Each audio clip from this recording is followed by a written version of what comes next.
Mga katambay, kamusta po? Si Kamanong po, nagbabalik po muli para po magkomento po sa inyo dito po sa Tambayan Makabayan. Samahan niyo po inyong lingkod. Magandang umaga po, tanghali, hapon, gabi. Madaling araw po sa atin lahat. Sana po nasa maayos at mapayapa po tayong kalagayan lahat mga kababayan. Ito po, komentuhan po natin mga tambay. Ito pong napakatindi pong binigay sa ating mga tambay korupsyon ng 3 taon na flood control pa lang po sa pangunguna po ng DPWH. Mga kabayan, sa pangunguna po ng dating secretary po na si Bonoan. Secretary Bonoan na nagretiro po, nagresign. Pagka po pala nagresign na at umalis na sa kanyang panunungkulan, ay naabsuelto na po pala sa kaso mga tambay. At hindi na po pala ito paiimbestigahan mga kabayan. At ganun din po ang kanya pong engineer, ang kanyang district engineer na sa DPWH team po nagtatrabaho, ay wala rin daw po pananagutan at kasalanan ayon po kay Engineer Alcantara. Bigyan po natin ng komento to. Ito pong mag-amo na ito mga tambay. Unahin po natin ito pong bagong talaga na DPWH mga tambay na si Vince Dizon mga tambay, si Vince Dizon. Pakinggan po natin ang pahayag ni Vince Dizon mga tambay. Ibang klase no. Pagka po pala nagretiro ka na, nagresign ka na, ay exempted ka na sa kaso ng pinag-uusapan po ay hindi po libo lang trilyon. Mga kabayan, mahigit 1.2 trillion sa loob po ng ilang taon mula po noong 2022 hanggang 2025. Yun po ang naibabudget na po sa flood control. Pero pagka meron po isang secretary na nag-resign, mga tambay, at may malalim na investigasyon, ay hindi ka na pala pwede o exempted ka na sa investigasyon. Unbelievable. Ibang klase po ang gobyerno natin ngayon. Posibleng hindi na isama sa investigasyon sa maanumalya o manong flood control projects si dating DPWH Secretary Manuel Bonoan. Ayon sa pumalit kay Bonoan na si Vince Dizon, mga kasalukuyang empleyado ng ahensya ang kanyang paiimbestigahan. Dagdag ni Dizon, wala siya sa posisyon para irekomenda sa bububuing independent commission na paimbestigahan si Bonoan. Bago pa man mag-resign, iginit na ni Bonoan na wala siyang kinalaman sa mga ghost o substandard na proyekto sa ilalim ng kanyang panunungkulan. Ang top to bottom po natin ay para sa mga empleyado ng DPWH. Si Secretary Bonoan po ay hindi na empleyado ng DPWH dahil siya po ay nag-resign na. Yan po ay subject na ng investigasyon na I would think gagawin po ng independent commission na itatayo ng ating Pangulo. Mga kapatid, Grabe, no? Santos po, ang inyong... Grabe mga tambay, pagka pala nag-resign ka na, kahit napakalaki na anomalya, hindi ka na subject ng investigasyon. Napakaswerte po pala mga tambay. Kahit pala magnakaw ka na magnakaw ng napakarami sa gobyerno ngayon sa binagoong Pilipinas, exempted ka pala sa korupsyon, sa investigasyon. Basta sabihin mo lang po, magsalita ka lang bago ka magretiro, bago ka magresign, sabihin mo lang wala kang kinalaman. Wala ka na accountability. Malinis ka na. Ganon din po ang sinasabi ng kanya pong empleyado, ang district engineer po na lalong-lalo po nung nangyari po sa Bulacan. Ito po, ganon din po sinasabi ni Alcantara na hindi po siya po'y tumanggi na lalong-lalo po na sinasabing sa Ghost Project mga tambay. Pakinggan po natin si Alcantara naman. Tika mga tao ito. Ibang klase po. Walang kasalanan. Sino may kasalanan? Taong bayan? Kasalanan pa ng taong bayan ngayon na lumaganap ang korupsyon sa ating bansa, mga kabayan. At kasalanan ng taong bayan na nagbibigay tayo ng pera sa kanila para gastusin at para ibulsa nila. Taong bayan pa masisisi ngayon, mga kabayan. Sinasabi ko na nga mga tambay wala pong iniwan itong gagawing investigasyon na ito para lang po katulad nung kay Napoles. Wala pong malalaking isda talagang maimbestigahan. Lalo-lalo po sa bubuing independent committee. Ayon na rin mismo kay Vince Dizon mga tambay. Ang mga empleyado lang po ang tututukan. Empleyado, contractors. Unbelievable. Pakinggan po natin to isa. Umaasang sinibak na District Engineer ng Bulacan na si Henry Alcantara na mapapawalang sala siya sa anomalya sa flood control projects. Narito ang Agenda Weekend Report ni Just Ignacio ng Abante. Nanindigan si Engineer Henry Alcantara na inosente siya sa ibinabatong alegasyon na siya umano ang hari ng flood control ghost project sa Bulacan. Ayon sa law firm na Flaminanyo, Arroyo and Dueñas na kumakatawan kay Alcantara, niit niya na hindi siya ang pasimuno ng nasabing proyekto. Kung ano man anla ang nagawang mga pagkakamali, ito ay nangyari ng walang basbas ni Alcantara at lingid sa kanyang kaalaman. Naring umano si Alcantara na harapin ang mga akusasyon laban sa kanya. Idudulog umano ni Alcantara sa tamang forum ang kanyang posisyon para patunayan na inosente siya, lalo na ang biglaang pagsibak sa kanya sa pwesto. Patuloy din umano siya makikipagtulungan sa investigasyon sa flood control ghost projects. Umaasa si Alcantara na sa bandang huli, mananaig ang katotohanan, malilinis ang kanyang pangalan laban sa mga walang basihang akusasyon na ibinabato sa kanya. Para sa agenda. Yan mga tambay, wala naman po Pagka po sa gobyerno, lalong-lalo po kung nakadikit ka sa taas, umano, talagang malinis ka, never ka magkakaroon ng korupsyon. Puro po basihan, walang basihan, mga haka-haka. Kaya po yung nangyayari po sa atin mga kabayan, na tayo po yung nilulubog ng baha dahil po sa mga ghost project na flood control. Wala pong kasalanan dyan ang mga nanunungkulan po sa ating bansa. Kasalanan po natin yan mga tambay. Taong bayan po may kasalanan.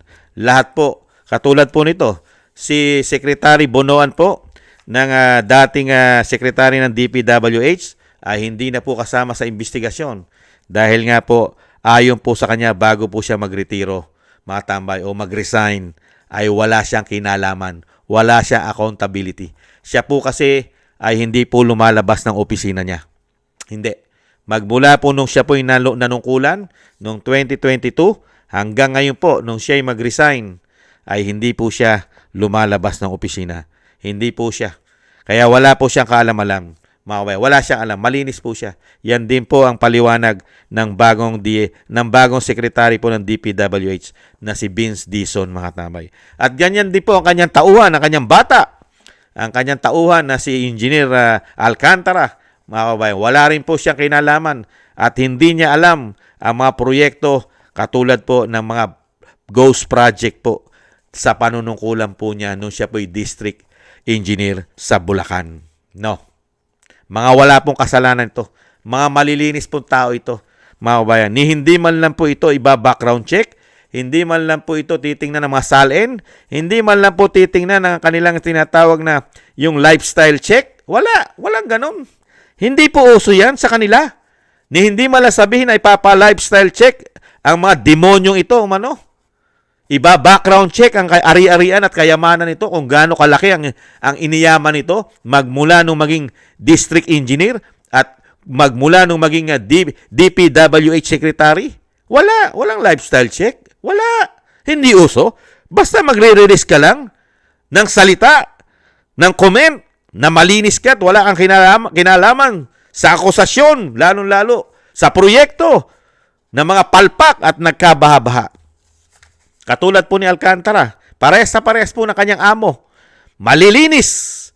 Kaya po mga tambay, wala silang ginawang pagkakamali. Wala. Ang may kasalanan lang po, yung mas mababa sa kanila. Yung mga employee nila. Mga empleyado ng district engineer. Mga empleyado ng DPWH secretary na dating Secretary Bonoan. Sila ang imbestigahan nyo. Kami, wala kaming ginagawang masama. Ganyan po kawawalang yat, kadidemonyo na po ang mga politiko at lingkod bayan sa ating bansa, mga kababayan umano. Ganyan na po kawawalang hiya, kakakapal na muka. Pagdating po sa pera ng bayan ay magagawa po talaga nilang walang hiyain. Kasi wala naman pong nahahatulan, wala naman pong nakukulong, lalong-lalo po sa kanilang administrasyon. Dahil wala naman pong bitay. At ang nag-iimbestigay, sila rin. Paano po mapapanagot ang napakaraming pera, korupsyon na nawala sa taong bayan? Sino mananagot? Sila rin po nag-iimbestiga. Sila rin po nag-iimbestiga. Sino pananagutin nila? siyempre, hahanap sila, mga kababayan, ng mananagot na iiwas nila yung mga ulo nila. Katulad niyan, nagsalita na po ang bagong talaga ng DPWH Secretary na tututukan nila investigasyon sa mga empleyado. At ganun po ang mangyayari sa ating bansa. Puro po yung nasa baba ang mapaparusahan. Para lang po yan kay Janet Napoles, mga tambay. At yung mga kasama ni Janet Napoles na sila po yung nasa baba. Sila po yung mga aso, mga tuta, mga utusan ng mga politiko, mga sekretaris, mga kabayan. Ganyan po. Ganyan po. At nakikita na po natin, mga tambay, kung saan po pupunta ang investigasyon po ng gobyerno. Lalong-lalo po sa Kongreso. Ano po asahan natin dyan? Wala pong kinalaman yung mismong dating DPWH Secretary. Wala kinalaman. Eh di ganun din yung mga politiko. Wala sila kinalaman. Ang may alam lang po at ugat ng korupsyon, yung mga tauhan lang po ng DPWH. Mga tauhan. Ligtas po at walang kasalanan ng mga district engineer. At ang secretary, walang kasalanan. Lalo mga congressman, walang kinalaman yan. Basta ang kasalanan lang po, kung paniniwalaan po natin si secretary na ang tututukan nila investigasyon, ay yung mga empleyado lang, yung po pala talaga ang mga salot ayon sa kanila. Yun ang lalabas ng mga salot ng lipunan, umano, na mga magnanakaw na nawawala ay bilyon-bilyon sa kaban ng yaman natin. Mga kabayan, ang pera ng Pilipino ay napupunta lang pala halos sa mga empleyado ng DPWH at sa mga contractors. Labas po sa anomalya mga contractors. Labas po sa anomalya mga district engineer, lalong-lalo po pagka secretary ka na ng DPWH. Ganyan po pala. Kasi alam naman po natin ang nag-resign na DPWH sa Sibunoan ay kababayan po ng Pangulo. Katambay. Isa rin po siyang Ilocano, mga kababayan. Ganyan po katindi. Unbelievable. Ibang klase, mga kababayan.